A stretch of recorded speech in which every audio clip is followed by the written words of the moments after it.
Hello students, आप लोगों के बीच डॉक्टर एन के शर्मा NKS लर्निंग कैंपस में आप सभी का हार्दिक स्वागत है।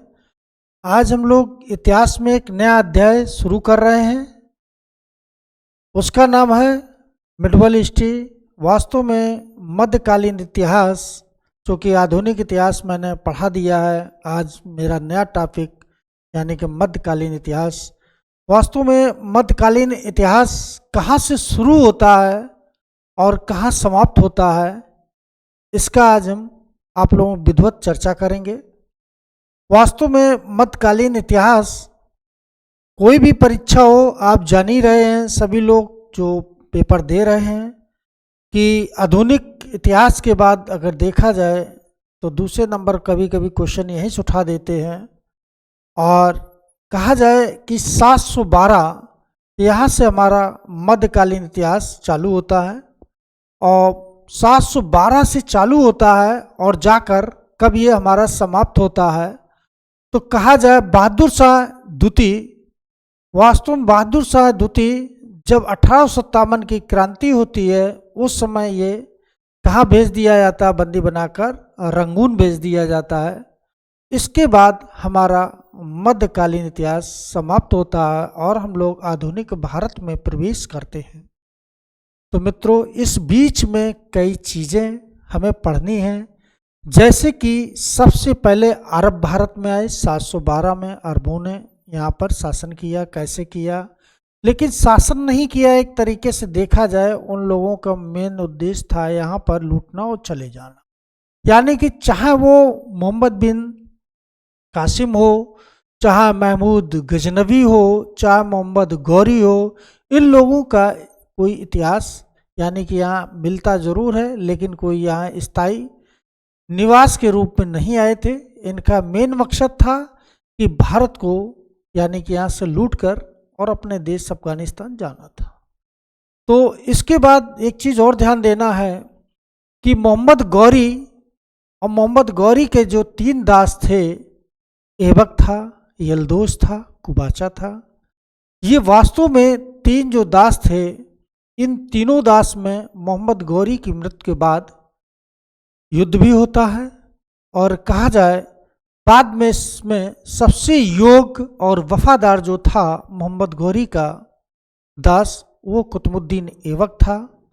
और कहा जाए कुतुबुद्दीन ऐबक ने बाद में यहाँ पर शासन किया। वास्तव में यहीं पर गुलाम वंश की नींव डालने वाला अगर कोई व्यक्ति था तो कुतुबुद्दीन ऐबक था। कुतुबुद्दीन ऐबक ने 1206 में नींव डाल दी थी गुलाम वंश की और 1210 तक शासन किया। लेकिन उसका दुर्भाग्य रहा कि वो एक खेल था, पोलो खेल खेलते हुए घोड़े से गिरकर उसकी मृत्यु हो जाती है। लेकिन उसके पहले कई चीज़ें आप लोगों को बतानी हैं। इसके बाद उसका बेटा आराम शाह भी आता है। उसको हटाकर बाद में कुतुबुद्दीन ऐबक का जो दामाद था, और कहा जाए इसी को उसने खरीदा भी था, और बाद में वही गुलाम वंश का वास्तविक संस्थापक बनता है। इसने जो है अपनी राजधानी दिल्ली बनाई थी। ये चीज़ याद रखना कि भारत में गुलाम वंश का वास्तविक संस्थापक कौन था, तो इल्तुतमिश था। और कहा जाए कि इसने दिल्ली पर शासन वहाँ किया और वहीं से अपना शासन कारभार संभाल रहा था। और कहा जाए इसने बड़े भूभाग पर शासन किया और कहा जाए एक योग्य सुल्तान साबित हुआ। खुद इसके एक बार पीसीएस में क्वेश्चन आया, आईएएस में भी आया, समीक्षा अधिकारी में आया, पूछा भी गया था कि इल्तुतमिश को दास्ता से किसने मुक्ति दी थी। तो सब लोग ऐबक को लगा देते हैं, लेकिन मित्रों याद रखना कि ऐबक नहीं होगा, इसमें मोहम्मद गौरी होगा। क्योंकि एक दास दूसरे दास को कैसे मुक्ति दे सकता है? तो याद रखना कि इसमें गौरी ने जब मुक्ति दी है, उसके पीछे भी एक कारण था, क्योंकि सबसे पहले गौरी ही उसे खरीदना चाहता था। लेकिन उसके जो मालिक थे, यानी कि उसका मालिक उसके पिता जब ख़त्म हो जाते हैं इल्तुतमिश के, उसके भाई उसे बेच देते हैं, बाद में भाई उसको बेचते हैं। तो उसको कौन खरीदता है?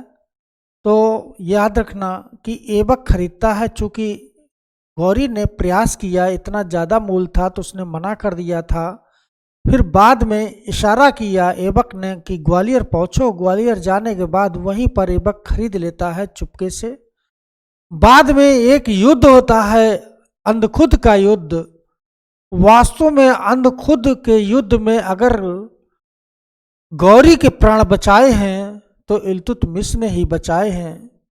जब वो देखा कि पराजित होने वाला था, वो अपनी सेना की टुकड़ी लेकर आता है और इस तरीके से युद्ध करता है कि मोहम्मद गौरी तो बचाता है, बाद में जो लोग अटैक कर रहे थे अंधखुद के युद्ध में उनको पराजित करता है। पराजित करने के बाद खुद मोहम्मद गौरी ऐबक से पूछते हैं ये बालक कौन है? तब बड़ा संकोच में बोलते हैं ये बालक वही है जिसे आप दिल्ली में खरीदने का प्रयास किया था, लेकिन आपने नहीं खरीदा तो मैंने इसे ग्वालियर में खरीद लिया था। ये मुझसे बहुत बड़ी भूल हुई कि मैंने आपको बताया नहीं। उन्होंने, गौरी ने कहा कोई बात नहीं, आज वास्तव में अगर देखा जाए कि मेरे प्राण बचे हैं तो इस बालक के वजह से बचे हैं। और इससे प्रसन्न होकर ऐबक से कहता है इसको मेरे पास बुलाओ। और बाद में ये जाता है और कहा जाता है कि मोहम्मद गौरी ने उसे दास्ता से मुक्ति दी थी और कहा था ऐबक से कि इसके साथ हमेशा अच्छा व्यवहार करना, एक दिन ये महान सुल्तान बनेगा। मित्रों, वही हुआ कि इल्तुतमिश दिल्ली की गद्दी पर बैठा और एक महान सुल्तान हुआ। इसके विषय में जब हम बताएंगे विधिवत समझाएंगे, आप देखना।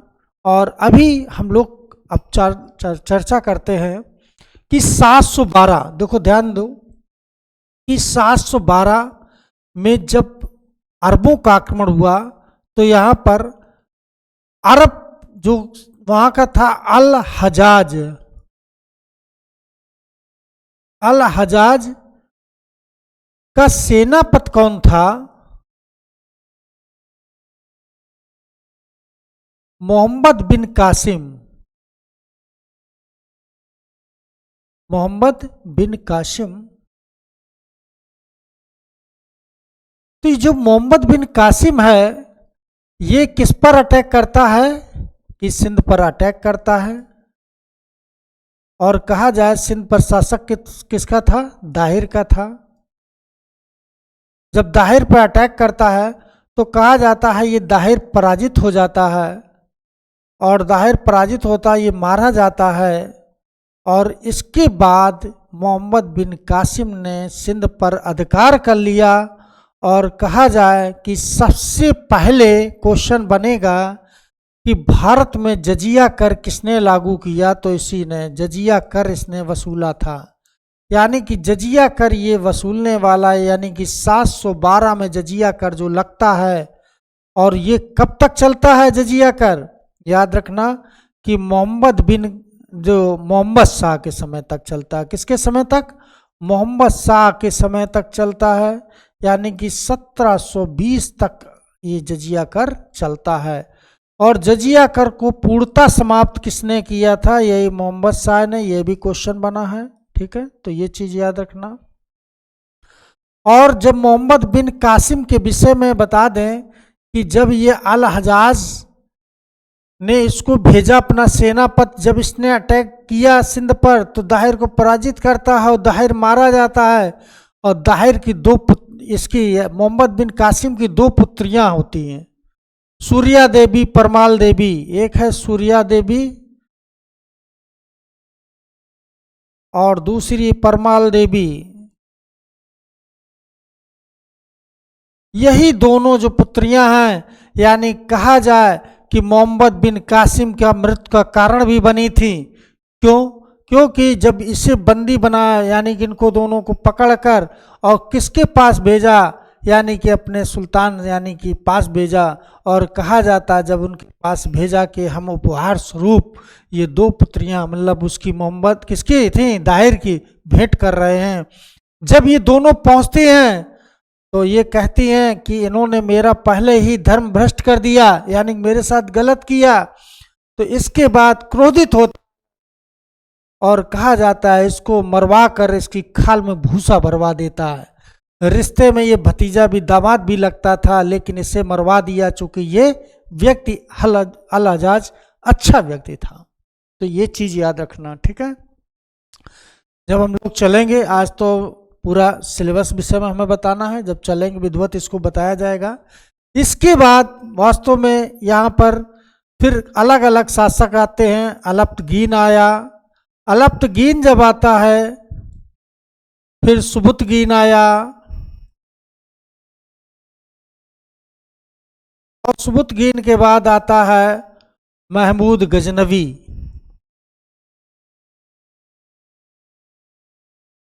महमूद गजनवी, और महमूद गजनवी के बाद आता है मोहम्मद गौरी।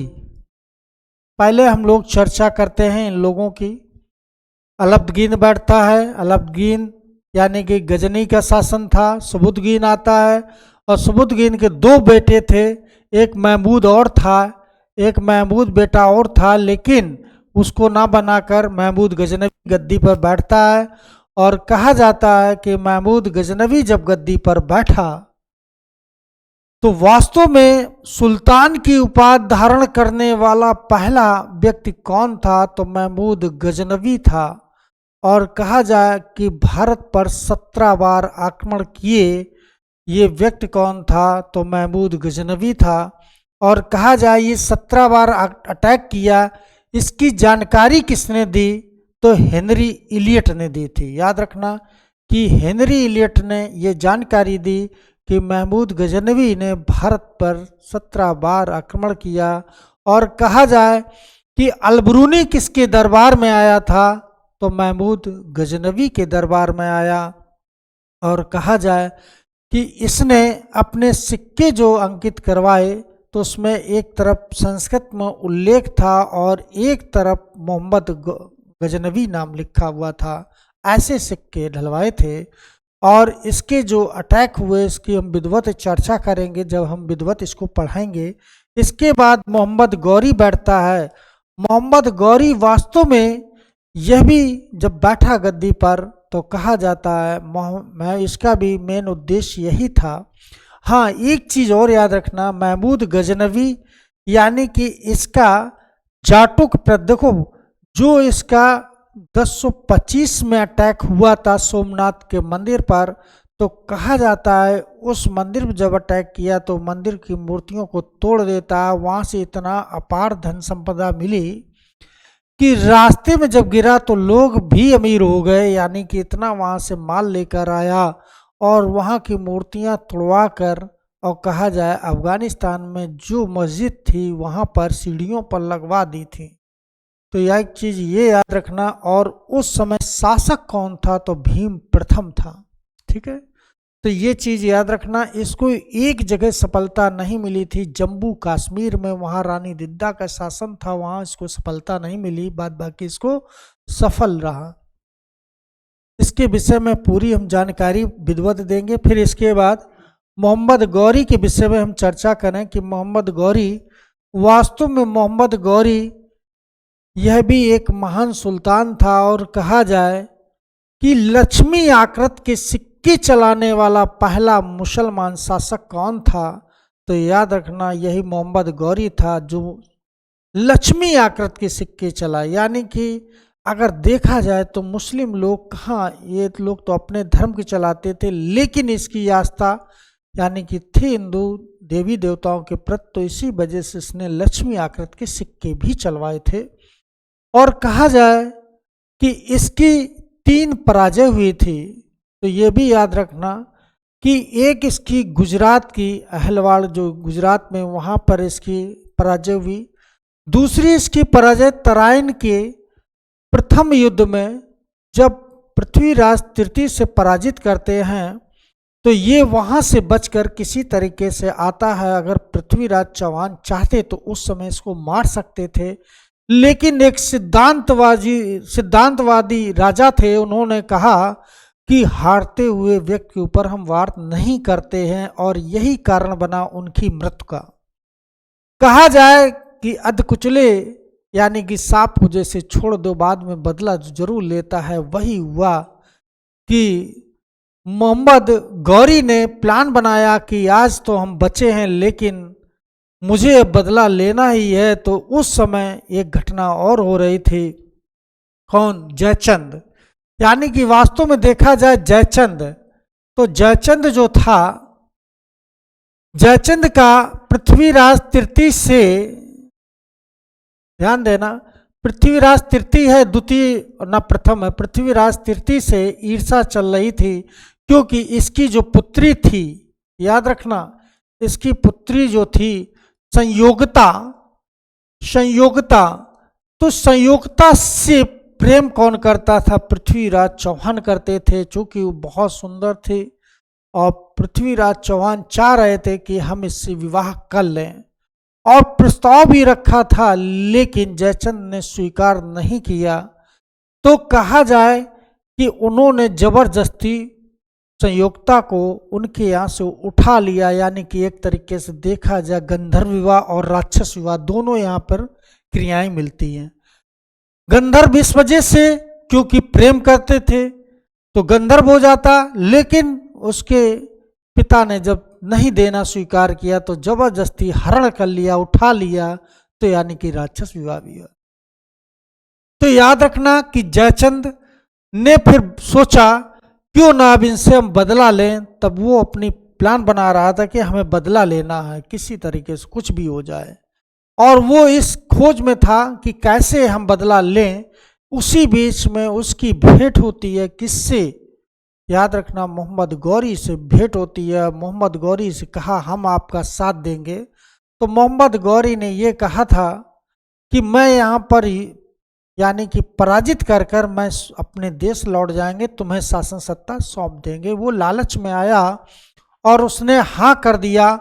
और कहा जाए तराइन के द्वितीय युद्ध में दोनों सेनाओं ने मिलकर, और पृथ्वीराज चौहान तो निडर थे, वो सोचे मुझे कौन हराएगा।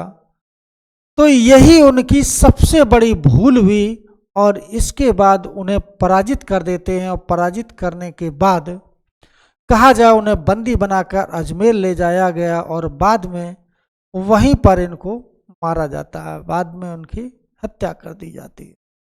तो अगर उसी समय गलती ना की होती तो यहाँ पर मुसलमानों का, यानी कहा जाए ये सफल आक्रमण हो गया इन लोगों का। तो ये चीज़ रही। और कहा जाए तीसरी उनकी पराजय जो मोहम्मद गौरी की थी, तो वो अंधखुद की थी। और इसके बाद कुतुबुद्दीन ऐबक गद्दी पर बैठता है, यानी कि अल्दोज ख्वाजा को कहा जाए इन दोनों को पराजित करके बाद में वो सत्ता प्राप्त करता है 1206 में। जब कहा जाए मोहम्मद गौरी की मृत्यु होती है, इसके बाद योगदास था, इस वजह से वो गुलाम वंश की नींव डालता है। तो ये रहा आज का और इतिहास। आपको कल हम विधिवत चलेंगे कि वास्तव में कैसे यहाँ पर इन लोगों का प्रवेश हुआ, क्या क्या हुआ। कल हम लोग स्टार्टिंग करेंगे विधिवत। और आज हम लोग की यहीं पर वीडियो समाप्त होती है, फिर मिलते हैं।